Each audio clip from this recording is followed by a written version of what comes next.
this is your first time at the Edinburgh Fringe. Have you taken this show outside of Australia before? No, this will be the first time we're taking the show outside of Australia. So we're coming up. We've just finished our 90th show in Australia. Over 4 years and 50-something thousand people have seen it. So it's very excited that we'll be able to do our 100th show in Edinburgh, which is going to be the second Saturday of the festival, so the 10th of August. So if you happen to be around, or if this podcast hasn't already come out at this point, you missed our 100th show on the 10th of August. Which will be very exciting. That's so cool. Can I ask a question about the ogre? Yes, you can. Does the ogre have a Scottish accent? So there is no speaking in the show. Okay. It is all... So, of course, you can imagine. It's a fully lip synced performance. Okay. Which is the drag and burlesque. No, the burlesque and drag element of the show. Okay, I wasn't sure if there was some like spoken bits as well, because my next bit. Thankfully not, because I would murder it. There? Yep, I'd rock up in Scotland and they'd deport me straight away. Like, no, you can't come in here. This is my Scottish accent. Yeah, no, they fully would deport you. You got to sit in the travel lodge and watch the penis show, and then you're going home. Finally, we're back to the penis show already. I thought we'd forgotten about it. Oh no. How long do you spend in makeup? In a day? Yeah. I have gotten it down to a fine art that I can get the show face on in about 15 minutes. Whoa. But I've also got into the fine art of performing in very large venues that require a lot of pre-flyering. So Yes. any day, could be in makeup for 6 to 10 hours of green. Whoa. That's so much green. So much green. So much green. Does that do you have to have like a pretty full-on kind of moisturizing face skincare regime? Probably. Okay. I'd probably say yeah, I should, but I find that alcohol's really great. Great. And that kind of just really, after a show, all I want to do is just have a drink and take the face off, and then I'm done. Yeah, of course. That's so much green, man. Like, absolute. Yes. I love things that are high effort for potentially no payoff. So I'm a big fan, And I think there's like a very, maybe a British thing of like appreciating people that are, if you try hard and succeed, we fucking hate you. If you try hard and you're earnest about it and there's not like a guarantee it'll pay off, British people, I think, tend to be on your side. Is that fair, Ben? You're pulling faces. I don't understand what you're saying. I don't know where we're going with this. Do you not think there's like British people seem to like an underdog, someone that's putting in a lot of effort for something with potentially no payoff? But if someone's putting in, British people like anything really. Oh yeah. It's just. We're a fan of Schadenfreude, even though that is a German word. And we don't like them because of what they did.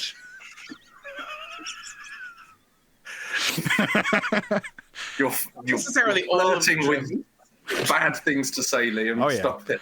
I think so. Right, based on my reaction and Ben's reaction, there's a 50% chance that people will on board or just hate it.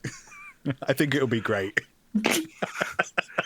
Well, look, if I can get 50% of the country to come, then I'll be having a great time. Happiness is all about achievable goals, so I think you'll be fine. That's only 9 million? Yeah. That's nothing. That's not nothing. A lot of us. I tell you what, though, I've seen bits of Swamplesque on TikTok, Instagram for the last 3 years or so. Yeah. And this is, would you believe me not actively seeking out that kind of content? It just sort of appears. And I've had plenty of people in pubs say, mate, I found something ridiculous on the internet. Look at this. And I'm like, yeah, I know, isn't it wild? So I think I think you'll be all right. I think this will be a good fringe for you lot. Like, I've got high hopes. 100% the sort of thing that people will want to go and. Obviously, there's us saying this as if you've not done 90 shows across Australia. You've tried it out. You've got a rough idea of what you're doing. I'm still the most watched. This is the worst thing. I'm still the most watched and viewed and liked TikTok on the Edinburgh Fringe. Whoa. Okay. Yeah. I beat Phoebe Waller-Bridger. I've got more likes and more comments than her because I did one random show at Reuben K's K-Hole and did the OG Ogre Act.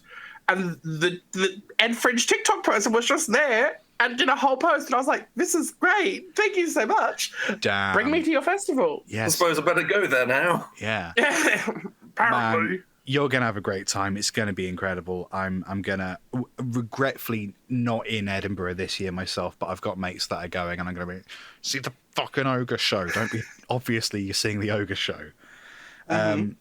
Lovely. That's so cool, man. Let's, we'll get into a few questions and we'll talk, we'll reiterate the dates and such towards the end. Let's dip my little hand into this little hat and see what it says. Only the little hand. Only the little hand. Not the scary big hand that he's got. Yes, I've got one large hand. One might say I've got one hand that's big and weird. 7 minutes 28. Cool.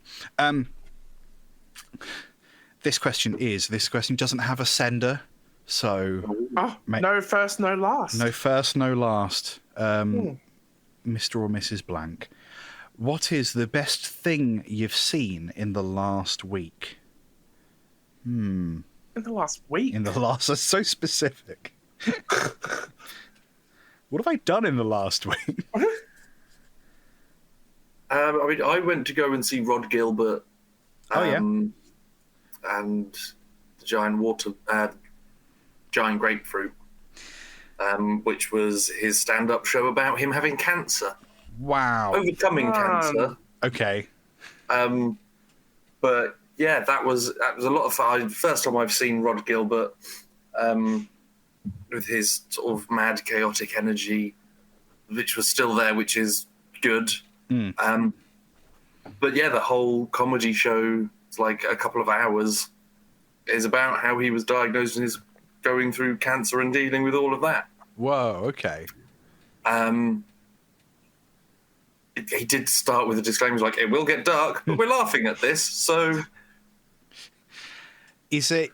Has he gotten over it? Is he out of the woods, or what's the deal there? It's been out and remissioned, and he's on 8-week checks. Cool. Oh, good. So it's a little easier to I know more about then. Rod Gilbert's health than I do my own. You're not having any kind of checks. I've not watched a 2-hour show about my health. Maybe you could write a 2-hour show about your health. Really get to know what's going on in there. It's just 120 minutes of screaming. Yeah. Just bring a different doctor out every night and just get them to do the next. It's like, you've put something in the bowl, then someone else is going to come and put something in the bowl the next night, and they're just going to come and do one test each, and then by the end of the run, you've got your full diagnosis. That's a great show. I would watch that. So you just get... I'll start writing this down. Just a medical would it be GPs or would you have specialists every night? I think you could have a choose your own adventure, a specialist might come. We haven't discovered it yet, but actually we need a colon specialist the next night. And it's this, you're left on a cliffhanger of gallstones or just... and it's called Is There a Doctor in the House? It's how you start every show. Is there a doctor in the house? Come up and diagnose me. Wait, so you're counting on there being a medical professional? You've not brought a medical professional? No, it's unpaid. Yeah, it's in free fringe. Of course. I'm sorry. That's so funny. So, do you think you would get to, in order for it to be dramatic, as you said, Trigger, you've got to get to the kind of apex of a diagnosis, you've tested positive for, and that's been our show. So you end every show not knowing what you're positive for, but you can't resolve that the next day because that audience member isn't there. So the next time you do your show, it's just there's 8 or 9 things I'm positive for. Don't know what they are. I'm into it. Again, I'd watch that. I think it would take off. I think so. I think it would have to for the sake of your sanity. Well, I know how I'm spending the rest of my day. Yep. Planning this, it would seem. Best thing you've seen in the last week. So was that Rod Gilbert for you, Ben? I would say Rod Gilbert's definitely up there. Yeah. The Boys is on the telly again. That's quite good. Oh yes, The Boys. I quite enjoyed whatever the what was the sort of not knockoff. What's the TV spin-off? Thank you. The spin-off show I quite enjoyed. Yeah, Gen V. I'll probably give that a go. I tried watching The Traitors, the new series, the American series. For some reason, this is the one that I just couldn't. I've really loved The Traitors up to this point, and for some reason, the second American season, I got one episode in and was like, I just can't. I just don't care anymore. Even if John Burkow's there, the ex-speaker of the UK House of Commons, I'm just, I'm not. What's he doing there? We don't know. Because he's getting his money. He's getting his dollars, y'all. Because it's filmed in Scotland, isn't it? So I think what must have happened is there's 2 British people on it. So my guess is 2 American people pulled out or something, and they panicked and like just get whoever. Yeah, so Burkow's in it for no reason. I really enjoyed the first couple seasons of Traitors, and I love like the international versions. The problem with the Traitors is that there is no way to know who the traitors are for any of the players. It's just vibes, and that's no way to run a cult. Like, you know. It's just, oh, you looked at me funny, so you're a traitor now. I was like, well, no, that's not. Because there's no game for the traitors to play. If they could win a pot of money by stealing, by losing tasks on purpose, then you could say, Jenny dropped the bag, she's a traitor. It's like, no, Jenny has dyspraxia. She's not a traitor. She just can't grip. But then they'd just be making a remake of The Mole. Like, you've got to change just a little bit of it. The Mole was the best TV show. Like, are we talking like the original Mole from like the early 2000s? Are you familiar? Yes. Yes. I thought it was an Australian show. Is it not an Australian show? It might have. I think so. There was definitely a British version. There was an Australian version. Yes, this is so long ago. As someone who hasn't seen it, I'm going to Google this. It's basically The Traitors, but actually done properly. There's a way to win. There's a game element rather than Tom looks like a dick, so he's a traitor. There's actual game mechanics to it. And there was a new, like in the last couple of years or so, there was a new version of The Mole which was pretty good. Yeah, and you're absolutely right. This is exactly what I tell people. The Traitors are the worst version of The Mole. What's up? I believe that The Mole, or Der Mol, is Belgian. Oh. We were both. Originally aired December 1998. Ah, yeah. Then the whites took it over again. Yes, we did. The format has been licensed in 40 countries. Whoa. That's more than Taskmaster. Name them all. Go. No. Belgium and Sweden. Australia, Bulgaria, Catalonia, Finland, France and Belgium, Germany, Hungary, Israel, Italy, Netherlands, New Zealand, Norway, Poland, Portugal, Spain, Sweden, Ukraine, United Kingdom, United States, and that's the end of the list, apparently. Oh, no Uruguay. No Uruguay. Yeah, I'm so glad that someone else has heard of The Mole, not through me. This might be the best thing I've seen all week. Other than this, I'm gonna peek at my diary because I think there's something wrong with my memory. I don't know what's been going on for the last week. Oh, the election.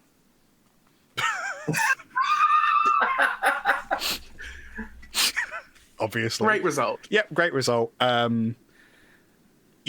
just giving away the timeline of when this episode was recorded. I mean, it's live.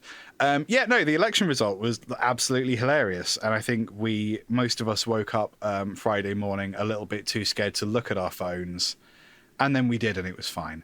That's the best thing I've seen in the last week. And also the lefties one in France as well, which apparently wasn't necessarily a certainty. It's all coming up. Communist, I guess, if the papers are to be believed. I trust our press. Okay. How about you, Trigger? What's been going on for the last week? I was just in Melbourne. Lovely. Which is not where I live, but is in the same country as where I am. I went to talk some shows for the Replay Festival, which was like the Melbourne Comedy Fest. Yes. Acts that sold out, they came back. And I got to see Eloise Eftos, who is, quote-unquote, Australia's first attractive comedian. And she was absolutely hilarious. And it was a great hour. Like, I didn't go in thinking that I was going to find it great, but it was incredible. It was so funny. Just attractive comedians. Who would have thought? Who would have thought? What a combo, huh? What a combo. Brains and brawn, or whatever. Mm-hmm. That's cool. I'll have to check them out. Nice one. Well, I feel like we've covered the best things we've seen in the last week. Are we good to move on? Yeah. Thank you, No Name, No Name. No Name, No Name.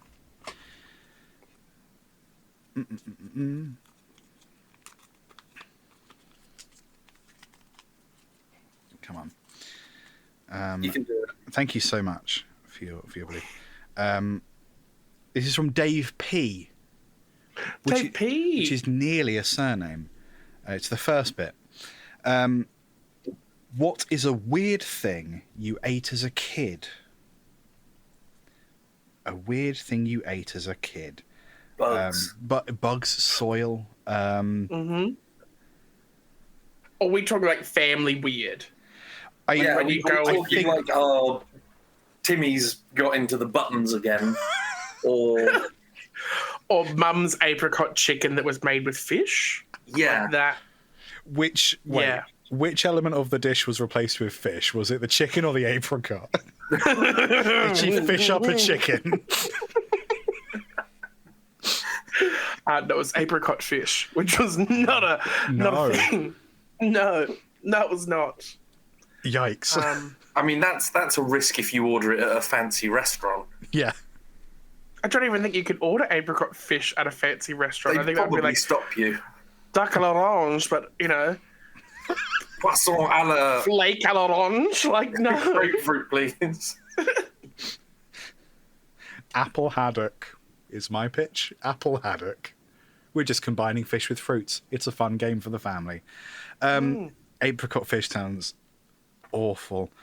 So this isn't as a kid, but as a student, I would have instant noodles with a crumpet for dipping.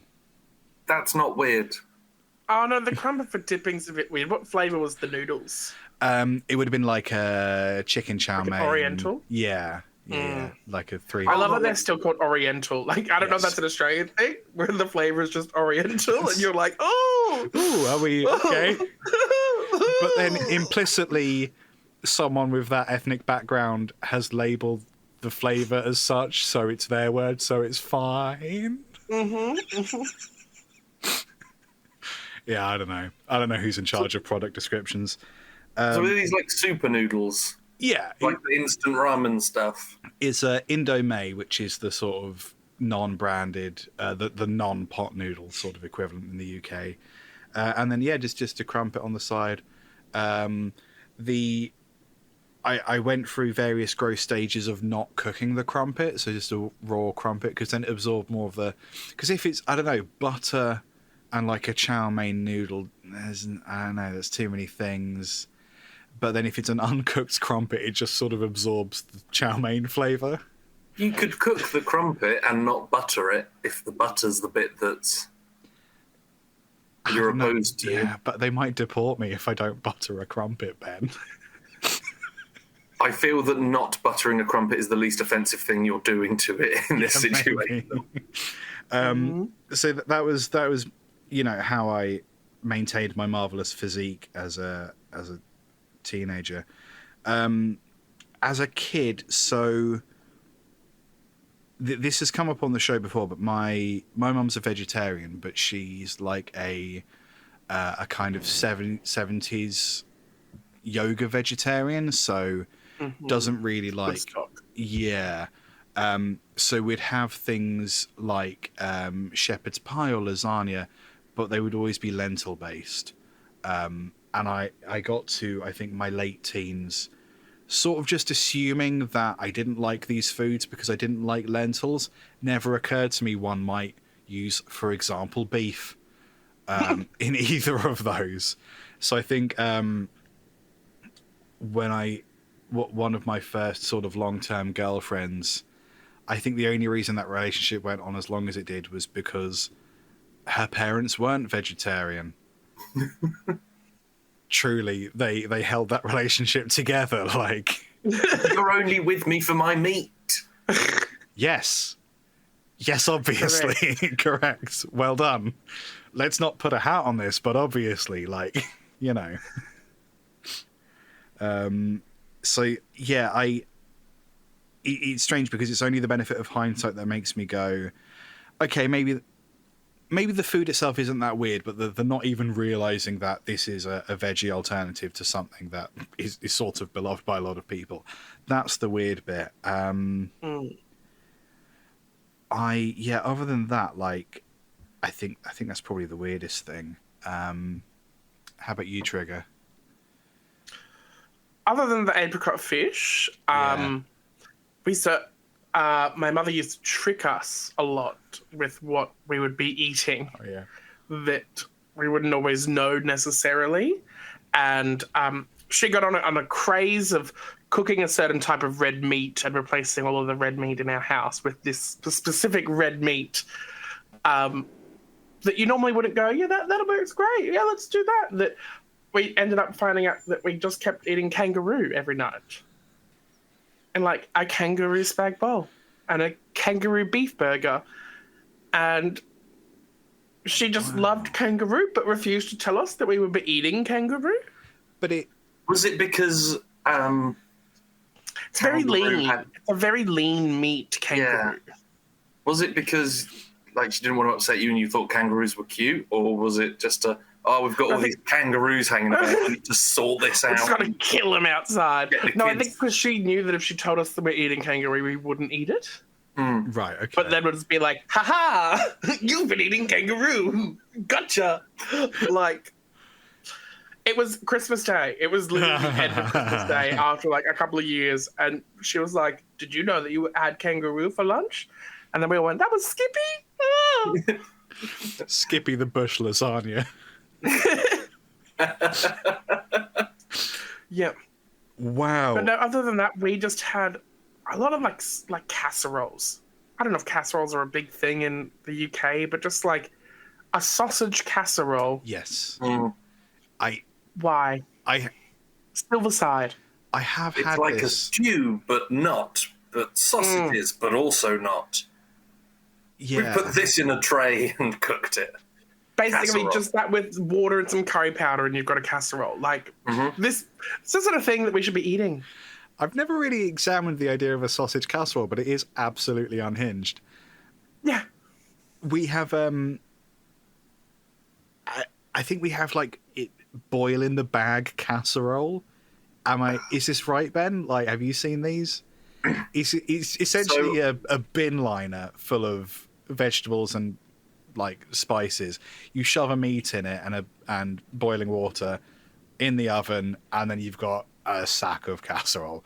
No, I've not seen that. Sackerole.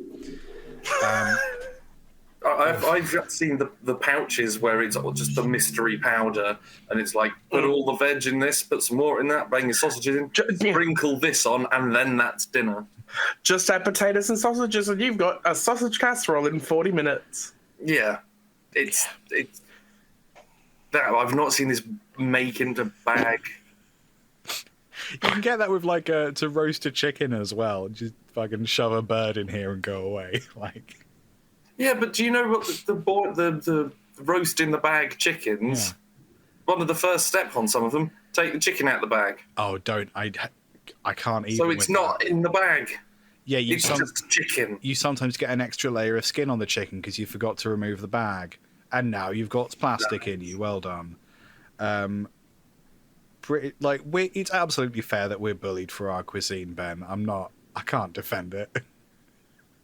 I'm here for the beans on toast, though. Yeah, beans on Like, toast that's every something day. that I grew up with kids, and Yeah. people talk about now. I'm like, no, it's great. It's a meal. It's real quick.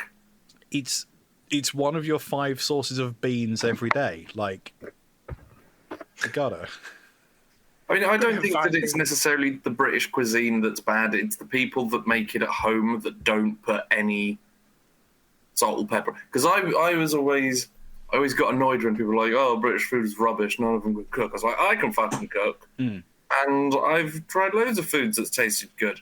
But then I have been round some people's houses for dinner, and I've had a bite and gone, oh, This is. this. Yeah. This is what people think of. There's been no salt anywhere near any of this.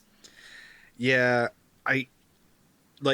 salt in particular, I avoid for health reasons. But MSG, it does the same thing, more or less. Cover it in pepper as well. Yeah, you got to season the heck out of everything. I'm a big fan of flavor.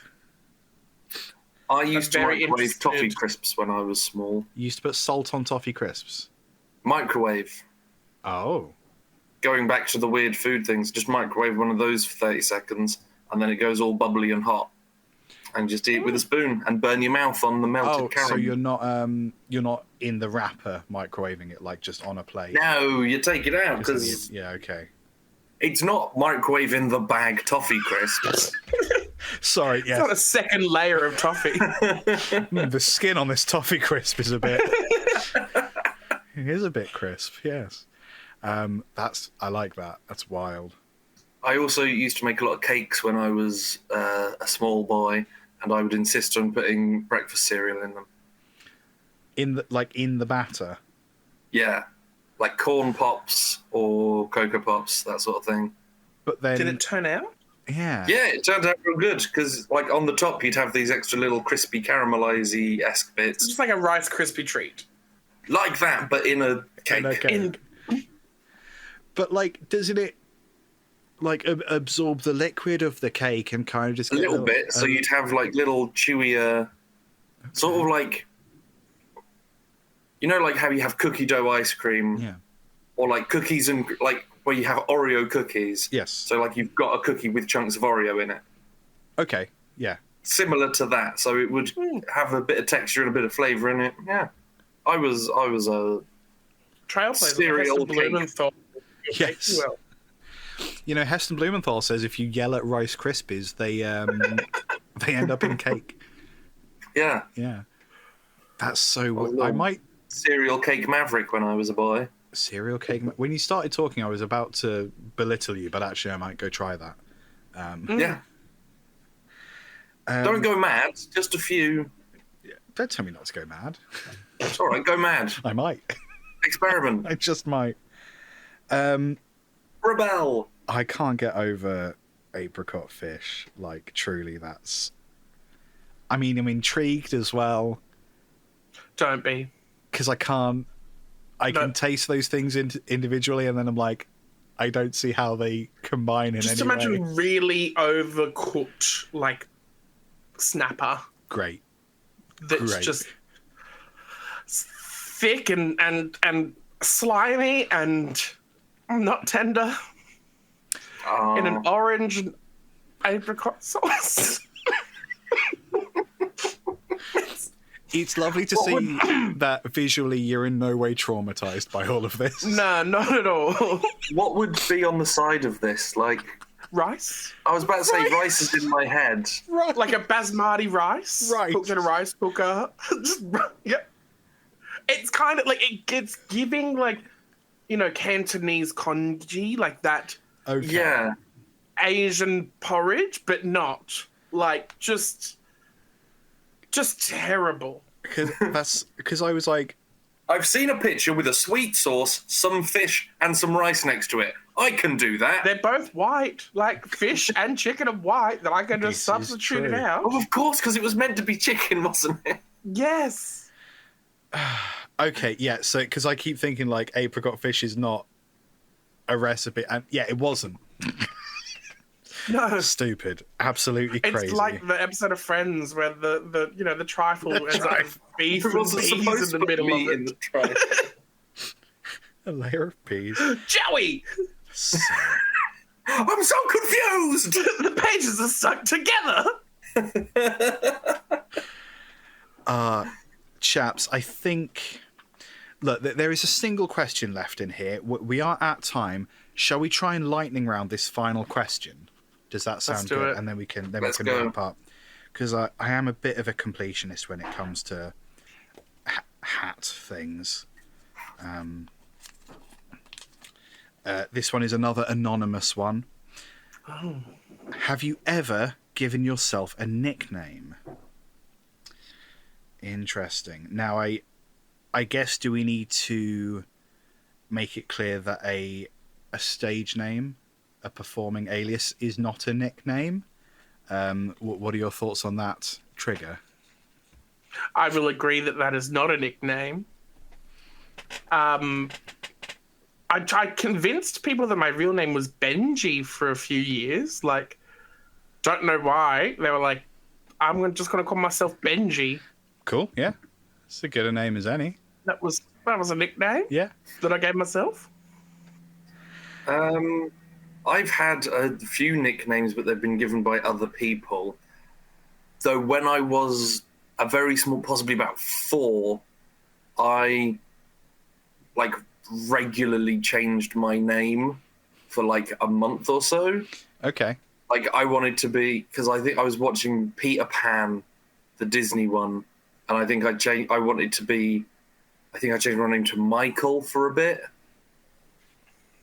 Pete. I was about to say, is there someone called Peter in Peter Pan? Don't think so. And then Pan. Wendy. I don't think I tried Wendy. Tinkerbell? I went as Tiger Lily for a while, and then it explained to me that it was appropriation, and I stopped. No, I don't think I've ever given myself a nickname. Did you give yourself the nickname Spike? No, that was my friend Jamie Hunter. Right. At school, I dyed my hair green. Mm-hmm. And I went swim, and I used to spike it up. But then as it got longer, I just sort of went like this, so it went a bit further back. I went swimming, all the green came out, and I did have a leather trench coat. To be fair, I bought the leather trench coat because Spike from Buffy had it, and I really liked it. But then the hair happened, and that just... I think he said, it's like Spike's coat, and then we would do the thing where he runs with the coat over his head. Great. I don't know how old I was, 12, 13 maybe? But yeah, other than trying to change my name legally as a small boy to that of fictitious characters. I, for a while when I was at music college, was trying... I mean, I was at music college, so this will not be surprising. I was trying a little bit too hard to be cool. I tried to coin the nickname Dizzy, and now it physically makes me recoil. That's not where I thought it was going. No.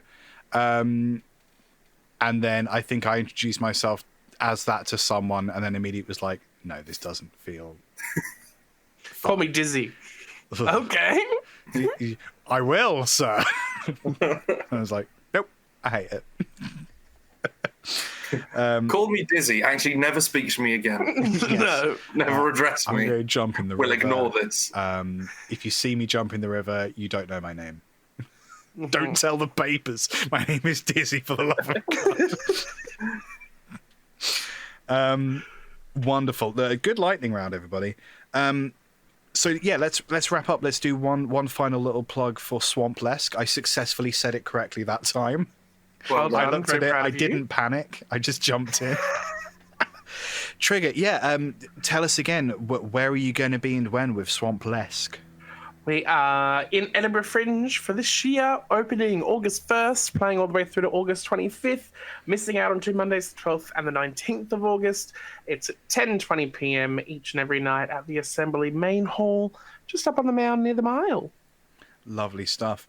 Do you have plans after the Fringe? I mean, I'm sure you're going to perform again, probably, but like, I just I'm just gonna call myself dizzy and go and jump in a lake. That's my whole plan. That truly hurts me. Yeah. Oh god, didn't make it. Dizzy's out. No, there are many plans. We are hopefully bringing a full UK Europe tour next year. So those that aren't in Edinburgh will get an opportunity to witness the magic and stupidity of what this show really is. Yes, please. Yes, please. We have 2 recommendations for cities you should come to. Being the places. It's Norwich and Cambridge. Norwich and Cambridge, please. Norwich and Cambridge. Thank you. Berries and cream. That's what they say in the tourist guide. No, I nearly nailed that. Thank you, Dizzy. Thank well you. Done. Dizzy, where are you online? I'm going to fucking kick off is what I'm going to do.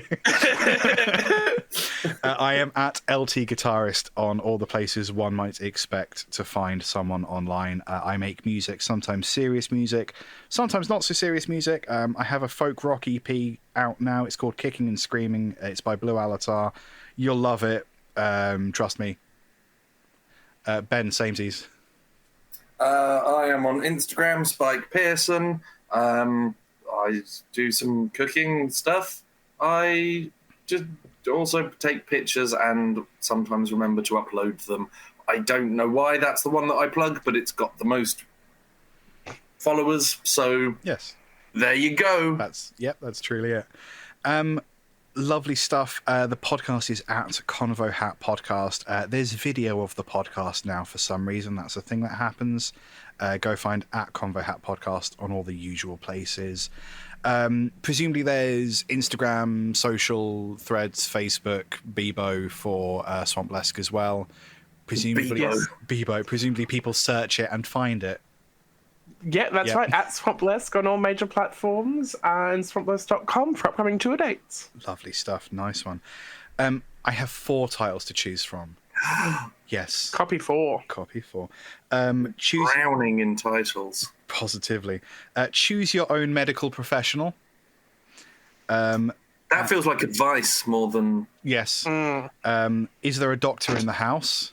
So I was paying attention for that bit. That's clear. Okay. 2 in 1. 2 in 1. Yes, you're very welcome. And another 2 in 1. Apricot Fish and Skippy the Bush lasagna. I kind of like Apricot Fish. I'm just ready for just Dizzy in a lake. Can we overrule? I fucking hate... The Bens are rising up. I hate democracy so much. Dizzy in the lake, please. No, we're doing a first past the post thing where I get what I want. Okay, if I concede to Dizzy in a lake as a subtitle, is that good? I'll take Apricot Fish.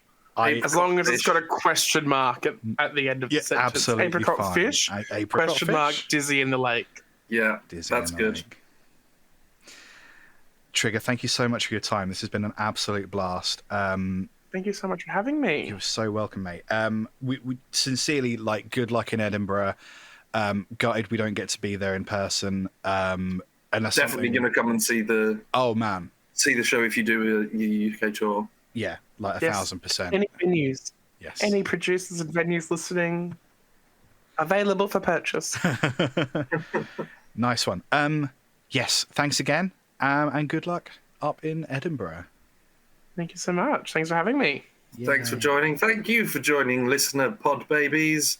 Now, fuck off and do something productive. Get dizzy in a lake with yourself. I'm going to cry for a solid 50 minutes. Bye, everybody. Thanks, Dizzy. Bye.